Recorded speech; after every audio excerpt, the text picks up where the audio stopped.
हम यहाँ पे जो सरकार जो हमला कर रही है गरीबों पे, दलितों पे और खास महिलाओं पे, हम महिला देश की आधी आबादी है। उन्होंने यहाँ से राठौर पे मुकदमा फर्जी दिला देगा, हम उनके वापसी के लिए आए। पहली बात ये समझ लीजिए, नरेंद्र मोदी भारत नहीं, उनको अभी कहाँ गिरफ्तार किया गया? FIR है, गिरफ्तार कर लेंगे, अभी तो प्रोसेस चल रहा है। और देश में लोगों को बोलने की आजादी है, वो अपने मत बोल सकते हैं। साथियों नमस्कार, इस समय हम मौजूद हैं लखनऊ विश्वविद्यालय के गेट नंबर 1 पर और आप देख सकते हैं कि इनके हाथ में पोस्टर है। डॉक्टर मनीषा माधुरी काकोटी पर थोपे गए फर्जी मुकदमे वापस किए जाएं, अभिव्यक्ति की आजादी पर हमला बंद करिए, बेटियां बोलेंगी, मुंह खोलेंगी और सत्ता से सवाल पूछेंगे।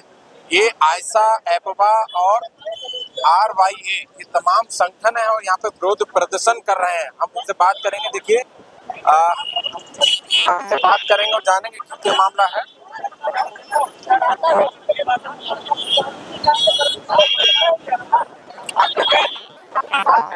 देखिए हमसे बात करेंगे।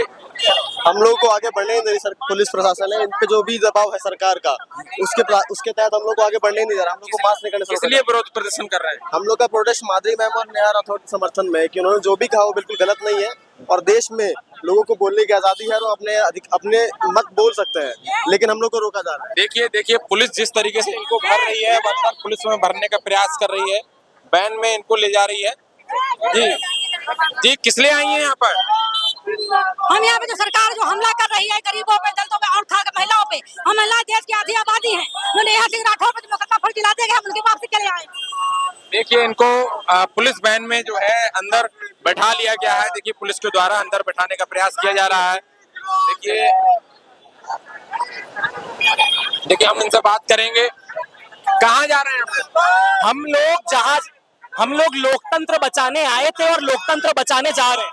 तो क्या किस लिए कर रहे थे प्रोटेस्ट इसलिए कर रहे थे क्योंकि ये बुज़दिल सरकार, ये बुज़दिल योगी आदित्यनाथ डर चुका है और माधुरी काकोटी और नेहा सिंह राठौर के खिलाफ FIR दर्ज कर रहा है। और आज भी अगर ये प्रदर्शन होने दिया जाता तो जितने पुलिस वाले आप यहाँ देख रहे हैं सब सस्पेंड हो जाते। इन पुलिस वालों से हम अपनी संवेदना व्यक्त करते हैं कि इनको भी अपने घर चलाने हैं और अपना घर चलाने के लिए ये लोग भी लोकतंत्र की हत्या में शामिल हो गए। देखिए तमाम छात्र हैं, हम आगे दिखाते रहेंगे आपको कि विरोध प्रदर्शन कर रहे हैं। क्या नाम है आपका? हमारा नाम उदयनाथ जी, इसलिए प्रोटेस्ट कर रहे थे? तो अभी कर ली, यही तो नेहा सिंह राठौर और जिसको गिरफ्तार किया गया इसके लिए। उनको तो गिरफ्तार किया गया नहीं, उनको अभी कहाँ गिरफ्तार किया गया? FIR है, गिरफ्तार कर लेंगे, अभी तो प्रोसेस चल रहा है। तो आपके कार्यकर्ताओं को बस में भर दिया गया। हाँ तो ठीक है, कार्यकर्ता तो वो करेंगे ना, अपना काम तो करेंगे। अन्याय अत्याचार के खिलाफ खड़ा होना ये आज की बात नहीं है। महाभारत में मैथिली शरण गुप्त का को कब्जा याद है, निश्चेष्ट होके बैठ रहना यह महादुष्कर्म है, न्यायार्थ अपने बंधु को भी दंड देना धर्म है। इस तथ्य पर ही कौरवों का पांडवों का रण हुआ, जो भव्य भारतवर्ष में कल्पांत का कारण।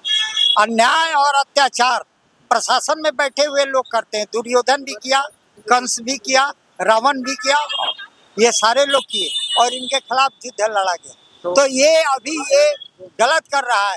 तुम एक तरफ बोल रहे हो बेटी बचाओ बेटी पढ़ाओ, एक तरफ बेटी के ऊपर FIR हो सकता है।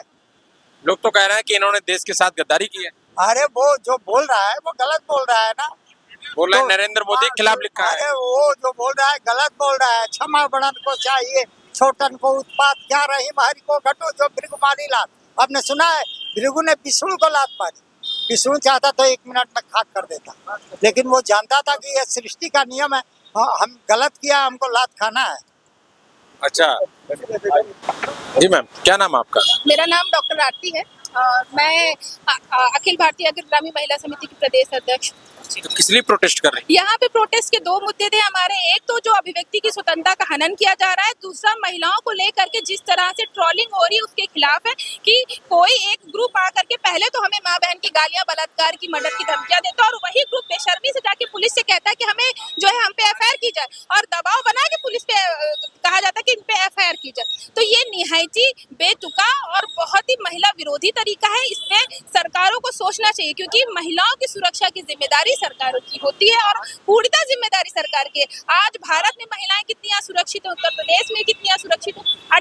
हर 18वें मिनट में महिलाओं के साथ रेप हो रहे हैं, बलात्कार हो रहे हैं, इन सारे प्रश्नों का जवाब ना देते हुए, सीमा पे हत्याओं का जवाब ना देते हुए, आतंकवादी हमलों का जवाब ना देते हुए जब ये प्रश्न नेहा या माधुरी पूछ रही हैं तो उनको माँ बहन की गालियां दी जाती है और पूरा एक हफ्ते ये प्रकरण चलता है और फिर दबाव बना करके, मतलब बेशर्मी देखिए, पहले गालियां दी गई, मर्डर की धमकियां, रेप की धमकियां दी गई हैं और उसके बाद एफआईआर करवाया गया है। तो क्या ये महिला आयोग को ध्यान नहीं देने योग्य बात है? क्या ये सुप्रीम कोर्ट को स्वतः संज्ञान लेने योग्य बात नहीं है? क्या ये सवाल सरकार को खुद नहीं सोचना चाहिए कि बतौर नागरिक कोई आपसे प्रश्न कर रहा है तो आप चाहे जवाब दीजिए चाहे चुप्पी साधिए, ये आपका एक आंतरिक मामला है, बाह्य मामला है।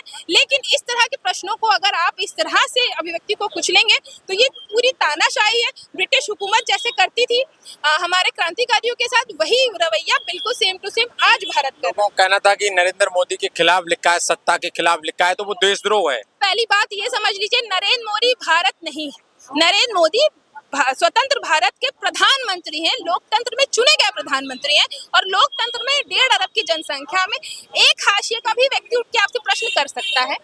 गांधी की हाशिए का जो व्यक्ति है, जो गांधी के अंतिम जन का व्यक्ति है, जो सुभाष का जो है मुकम्मल आजादी के जो आजाद भारत का जो व्यक्ति होना चाहिए, वो प्रश्न करेगा ही, क्योंकि वो आप में गुलाम नहीं है, आजाद भारत का नागरिक है। आप भारत के साथ आजाद लगाना क्यों भूल जाते हैं? जिसकी अपनी 140 वर्षों की लड़ाई का 200 सालों का इतिहास रहा है, वो आजाद भारत का नागरिक आपसे प्रश्न कर रहा है और उस औरत को पहला सबसे बड़ा मुद्दा है कि वो महिला है, उसने प्रश्न किया, वहां पे कहीं गाली गलौज नहीं थी, बेहद संवेदनशील तरीके से, बेहद रचनात्मक ढंग से प्रश्न किए गए, लेकिन उस प्रश्नों का जवाब न देते हुए ये इस तरह का एफआईआर दर्ज होना सबसे बड़ा बात। अच्छा, एक प्रश्न मेरा ये है कि पूरे देश से ऐसी तमाम खबरें आ रही हैं कि जो कश्मीर के लोग हैं, वो चाहे वो नैनीताल से खबरें हों, चाहे वो अन्य जगहों से खबरें हों, उनको जो है वहाँ से भगाया जा रहा है, उनको मारा पीटा जा रहा है, उनकी दुकानों को तोड़ा फोड़ा जा रहा है। तो इसको किस रूप में देखती हैं आप? किसको? मुसलमानों को, जो कश्मीर मुस्लिम हैं, वो जो दुकान खोले हुए हैं नैनीताल से जो खबरें आई है। देखिए, मामला ये है ना कि जब भारतीय नागरिक ये भूल जाएं कि वो सर्वधर्म से बने हुए भारतीय नागरिक है, भारतीय नागरिकता आपके धर्म, आपके जाति, आपके जेंडर से एक ऊपर का एक लेगेसी है जिसको 200 साल लगे लड़के लेने के लिए। महिलाओं ने वोट की राइटिंग लड़के ली है, आप उसकी अभिव्यक्ति की आजादी भी छीने ले रहे हैं। और इस तरह से जो मुसलमानों को भगाया जा रहा है, घर पे उनको निकाला जा रहा है, जो हैदराबाद या कहीं और बच्चे पढ़ने गए हैं उनको मारा पीटा जा रहा है, क्या ये जहालत नहीं है? क्या ये लोकतंत्र का में ऐसे ही रवैया होना चाहिए? तो प्रश्न बहुत सारे हैं। नहीं, एक तरफ जैसे नरेंद्र मोदी सरकार कहती है कि कश्मीर हमारा है, तो क्या कश्मीर के लोग उनके नहीं है? वही तो प्रश्न है कि कश्मीर नहीं, कश्मीर से लेके कन्याकुमारी तक हमारा है और वहाँ के जितने भी जाति, धर्म, नस्ल के जितने भी लोग हैं वो हमारे हैं। अगर कोई आपके परिवार का आदमी आपसे प्रश्न करता है कि ये सही नहीं कर रहे हो भाई आप, या बेटा आप सही नहीं कर रहे हो, तो क्या आप उसको गोली से मारेंगे या उसको गाली से मारेंगे? आप जिस तरह से परिवार में जो बिहेवियर रखते हैं वही आपका बिहेवियर लोकतंत्र में भी होना चाहिए, आपसी भाईचारे का होना चाहिए। अगर कोई प्रश्न आ रहा है तो प्रश्न का उत्तर बहुत ही डेलीगेशन तरीके से देना चाहिए। कहते हैं ना कि प्रश्न का उत्तर कठिन है, इसलिए ही प्रश्न 100 बार टाला जा रहा है। तो ये प्रश्न टालना तो ठीक था, अब ये हत्यारी हो चुकी है सरकार, अब ये पूरी की पूरी संसद हत्यारी हो चुकी है। देख लीजिए, हर 18वें मिनट पे एक महिला की स्मिता लूटी जा रही है इसी उत्तर प्रदेश में, लेकिन ये कहीं भी जद नहीं हो रहा है।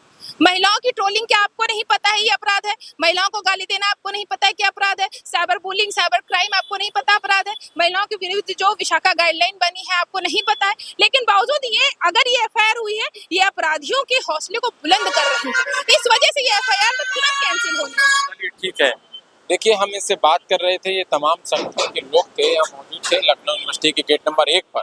इन्होंने यहाँ से प्रोटेस्ट करना शुरू किया, इन्हें जाना था परिवर्तन चौक तक, लेकिन पुलिस की मौजूदगी में इनको बस में भर करके मुझे लगता है कि इको गार्डन भेज दिया गया हुआ, जहाँ धरना स्थल जो है निर्धारित है, और हम तमाम रिपोर्ट्स आपको दिखाते रहेंगे।